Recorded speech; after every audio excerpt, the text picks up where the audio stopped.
बहुत ही खूबसूरत और प्यारा सा गांव था। चारों तरफ हरियाली ही हरियाली। कच्ची सड़कें थीं, लेकिन दिलों की तरह साफ सुथरी।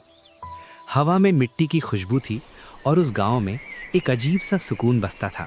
उसी गांव के कोने में, बिल्कुल कॉर्नर पर, हाजी रहमान साहब का घर था। देखने में बड़ा, सलीके वाला, चारों तरफ बागबानियां, ऊंचे ऊंचे पेड़ और फूलों की सजी हुई क्यारियां। चारों तरफ बाउंड्री से घिरा हुआ, अंदर पेड़ पौधे और फूलों की क्यारियां थीं। ये जॉइंट फैमिली का घर था। हाजी रहमान साहब, उनकी पत्नी, बेटे, बहुएं और बच्चे सब एक साथ रहते थे। गांव में हाजी रहमान साहब के घर और परिवार की बहुत प्रशंसा होती थी। लोग कहते थे, जितना अच्छा घर उतना ही अच्छा परिवार। हाजी रहमान साहब का परिवार गांव के लिए एक मिसाल माना जाता था।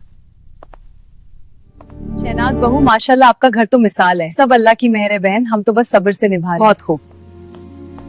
गांव के लोग इस घर को बहुत अच्छा समझते थे।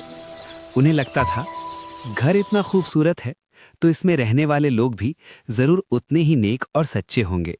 लेकिन हर चमकती चीज सोना नहीं होती। इस घर की कहानी बाहर से कुछ और थी और अंदर से कुछ और। हाजी रहमान साहब और उनकी पत्नी को अपने घर पर बहुत फख्र और घमंड था। उन्हें लगता था, हमारे जैसा घर पूरे गांव में किसी का भी नहीं। हालांकि उस गांव में और भी कई खूबसूरत घर थे, लेकिन उन्हें अपना घर घर नहीं बल्कि जमीन पर जन्नत का एक टुकड़ा लगता था। लेकिन इस घर के मेल मिलाप और अपनेपन का नाटक। घर के भीतर लोग एक दूसरे के लिए बस दिखावा करते थे। दिलों में मोहब्बत नहीं बल्कि हसद, जलन और नफरत पल रही थी। बाहर से मुस्कान, अंदर से जहर। और इन्हीं लोगों में सबसे ज्यादा चालाक थी इस घर की बड़ी बहू शहनाज। शहनाज, जो देखने में बेहद मासूम लगती थी, लेकिन असल में बेहद चालाक, मक्कार और झूठी थी। उसकी जुबान में इतनी मिठास थी कि सामने वाला पिघल जाए। उसे बखूबी पता था किससे कैसी बात करनी है, किस तरह पेश आकर किससे अपना काम निकलवाना है, कहाँ झुकना है, कहाँ रोना है, कहाँ आदर्श और संस्कारी बहू बनना है और कहाँ नहीं है। देवरानियों के सामने वो बड़ी बहन बन जाती, प्यार से बात करती, मीठे बोल बोलती। ज़ैनब, आयशा, तुम लोग तो मेरी छोटी बहनें हो। लेकिन दिल में उनके लिए न मोहब्बत थी न अपनापन। बस एक ही सोच, सारा काम ये करें और तारीफ मुझे मिले। वो जानती थी इस घर में इज्जत कैसे कमाई जाती है और लोगों को कैसे अपने काबू में रखा जाता है। जब भी घर में मेहमान आते, शहनाज अचानक बहुत एक्टिव हो जाती। कभी झाड़ू हाथ में, कभी कपड़ा उठाए हुए, तो कभी किचन में ऐसे दिखती जैसे पूरा घर वही चला रही हो। देखकर दिल खुश हो ज़ैनब जाता और है। आयशा चुपचाप अंदर काम करती रहती और शहनाज बाहर उनके काम का क्रेडिट ले जाती। नाश्ता असल में देवरानियां बनाती थी, लेकिन शहनाज उसे अपने हाथों से प्लेट में सजाती, सलाद ठीक करती, कप सही रखती और फिर वही प्लेट सास ससुर और मेहमानों के सामने ले जाकर ऐसे पेश करती जैसे सब कुछ उसी ने बनाया हो। मेहमानों को लगता कि यही बहू सबसे ज्यादा मेहनती है, सबसे संस्कारी है और सबसे जिम्मेदार है। शहनाज इसी दिखावे में माहिर थी। वो सामने मीठी बनती, पीछे जहर घोलती। एक चेहरे से सबका दिल जीतती और दूसरे चेहरे से घर के रिश्ते तोड़ती।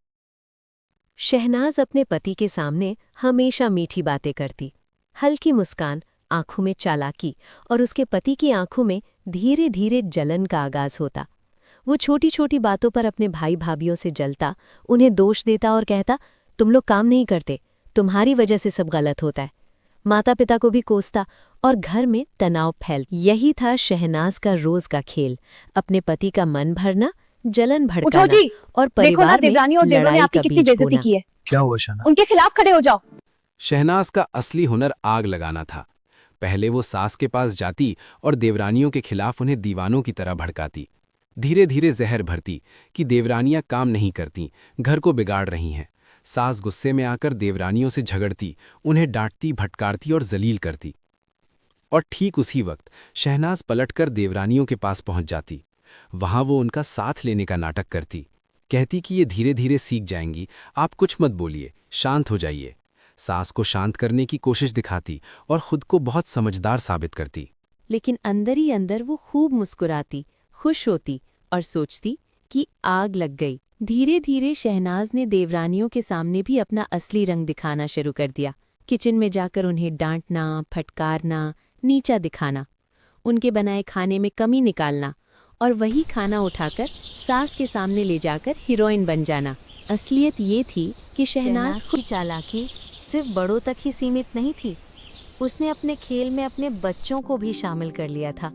वो जानती थी कि बच्चों की बातों पर दादी का दिल जल्दी पिघल जाता है, इसलिए वो अपने बेटे और बेटी को पहले से सिखाकर रखती। जैसे ही मौका मिलता, बच्चे दौड़कर दादी के पास जाते और मासूम शक्ल बनाकर कहते, दादी, सारा काम तो मेरी अम्मी ही करती हैं, खाना भी अम्मी बनाती हैं, आपके लिए। फिर थोड़ी देर रुककर धीरे से जहर घोलते। चाचियां तो बस बैठी रहती हैं, फिजूल की बातें करती रहती हैं, कोई काम धंधा तो करती ही नहीं। इन मासूम आवाजों में इतनी चालाकी छुपी होती। एक दिन ज़ैनब से अब और चुप नहीं रहा गया। बरसों का दर्द, बार बार की जिल्लत और शहनाज की दोहरी चालें आखिरकार उसकी जुबान तक आ ही गईं। उसने हिम्मत करके अपने पति से शहनाज की शिकायत की। उसे बताया कि कैसे शहनाज हर वक्त रूप बदलती है, कैसे किचन में जहर उगलती है और बाहर सबके सामने फरिश्ता बन जाती है। ज़ैनब ने पहली बार शहनाज के खिलाफ आवाज उठाई। ज़ैनब के पति ने पहली बार बात को गंभीरता से सुना। उसने शहनाज को समझाया भी और सख्त लहजे में चेतावनी भी दी कि अगर घर में फितना फैलाना बंद नहीं किया तो इसका अंजाम अच्छा नहीं होगा। लेकिन यही पल शहनाज के लिए सबसे बड़ा पलटवार बन गया। ज़ैनब की इस हिम्मत ने शहनाज को अंदर तक जला दिया। उसके दिल में चिढ़, गुस्सा और इंतकाम भर गया। उसने तय कर लिया कि अब चुप नहीं बैठेगी। अब उसने सास को और ज्यादा भड़काना शुरू कर दिया। इतना उकसाया, इतना जहर भरा, सच जाने बिना, बात सुने बिना सास पूरी तरह अंधी हो गई। और एक दिन एक ही झटके में उसने दोनों बहुओं और अपने बेटों को भी घर से निकाल दिया, बिना गलती, बिना इंसाफ, बिना रहम। और यहीं से हाजी रहमान साहब के घर की असली सच्चाई पूरे गांव के सामने आ गई। अब वो घर मिसाल नहीं रहा बल्कि चर्चा बन गया। बदनामी शुरू हो गई। शहनाज अपने नाटक में बहुत आगे निकल चुकी थी। उसे लगने लगा था कि अब सब कुछ उसके काबू में है। सास ससुर का भरोसा, घर की तारीफ और लोगों की नज़र में एक आदर्श बहू की पहचान। जब ज़ैनब और आयशा घर से निकाली गईं, तभी लोगों की आंखें खुलीं। गांव में बातें होने लगीं। धीरे धीरे हाजी रहमान साहब के घर की असली तस्वीर सबके सामने आने लगी। जो घर कभी इज्जत का निशान था, वो अब सवालों के घेरे में था। और सबसे ज्यादा उंगली उठने लगी शहनाज पर। लोग कहने लगे कि वही औरत सबके सामने कुछ और थी और घर के अंदर कुछ और। वही आग लगाती रही और वही मासूम बनी रही। अब जहां भी शहनाज जाती, कोई कहता यही है वो जो दूसरों की मेहनत पर अपना नाम लिखती थी। कोई कहता यही है वो जिसने देवरानियों का घर उजाड़ दिया।